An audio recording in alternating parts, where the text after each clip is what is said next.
1 अक्टूबर की रात को ईरान ने इजरायल पर 7 महीने में दूसरी बार हमला कर दुनिया भर के देशों की नींद उड़ा दी। ईरान की आग उगलती बैलिस्टिक मिसाइलों को इजरायली एयर स्पेस में घुसपैठ करते देखा गया। ईरानी हमले से पूरे इजरायल में अलर्ट सायरन की गूंज और मिसाइलों की आवाज सुनाई दी गई, जहां इजरायल ने दावा किया कि उसके एयर डिफेंस ने ईरानी मिसाइलों को हवा में ही नष्ट कर दिया। वहीं ईरान के इजरायल में जबरदस्त नुकसान का दावा ठोकते हुए अपने हमले को सफल बताया। इस बीच वॉशिंगटन पोस्ट ने बताया कि ईरान की ओर से दागी गई मिसाइलों से कई इजरायली सैन्य और सुरक्षा सुविधाओं को गंभीर रूप से नुकसान पहुंचा है।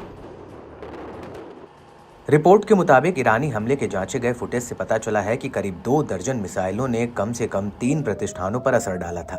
20 मिसाइलों ने दक्षिणी नेगेव रेगिस्तान में नेवाते में एयरबेस पर हमला किया। 3 ने कब्जे वाले इलाके के मध्य भाग में तेल नोव बेस पर हमला किया। कम से कम 2 मिसाइलें तेल अवीव में मोसाद जासूसी एजेंसी के मुख्यालय के पास भी गिरी।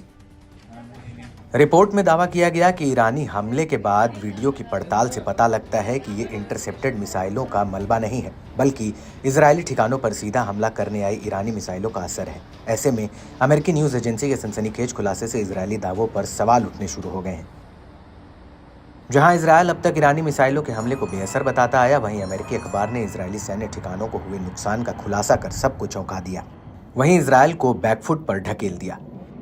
खास बात है कि इजरायल ही नहीं, अमेरिका ने भी ईरानी हमले पर प्रतिक्रिया देते हुए कहा था कि इजरायल में कम से कम नुकसान पहुंचा है। साथ ही इजरायली सेना ने दावा किया था कि उसके सभी सैन्य ठिकाने पूरी तरह से चालू हैं। बता दें कि यह अमेरिकी रिपोर्ट ईरान की ओर से ऑपरेशन ट्रू प्रॉमिस पार्ट 2 के तहत इजरायली ठिकानों पर सैकड़ों मिसाइलों के दागे जाने के बाद आई है।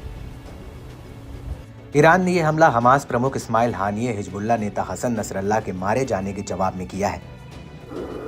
ईरान के इस्लामिक रेवोल्यूशन गार्ड कॉर्प्स की माने तो 90% मिसाइलों ने सटीक इजरायली टारगेट को भेदने में सफलता हासिल की। साथ ही ईरानी मिसाइलें इजरायल के सभी एयर डिफेंस सिस्टम को चकमा देने में कामयाब रहीं। ईरानी सशस्त्र बलों के चीफ ऑफ जनरल स्टाफ ने भी बड़ा दावा किया। उन्होंने IRGC की क्षमताओं को ट्रू प्रॉमिस के दौरान प्रदर्शित की गई क्षमताओं में से कई गुना अधिक बताया।